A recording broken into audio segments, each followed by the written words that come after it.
In today's video, I will walk you through how to change indicators on CoinMarketCap charts. To change indicators on CoinMarketCap charts, start by accessing the CoinMarketCap platform. You can view and analyze charts without logging in. Once you are on the home page, select a cryptocurrency from the available list. For this tutorial, select Ethereum.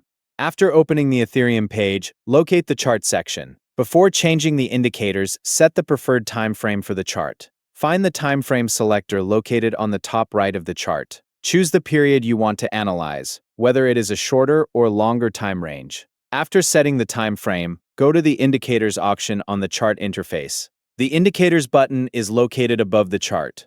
Click on Indicators to open the available options. You will see a list of different indicators that can be added or changed on the chart. Select the indicators you want to display based on your chart analysis.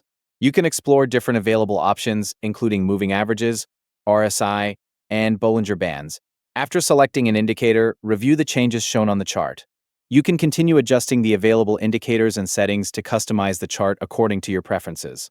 Once you have selected the indicators you want, the chart will display the updated information. You can repeat the same process for other cryptocurrencies by selecting another asset, choosing a time frame, and changing the indicators from the chart interface. This allows you to adjust the CoinMarketCap chart indicators and view the data you need directly from the chart. Thank you for watching.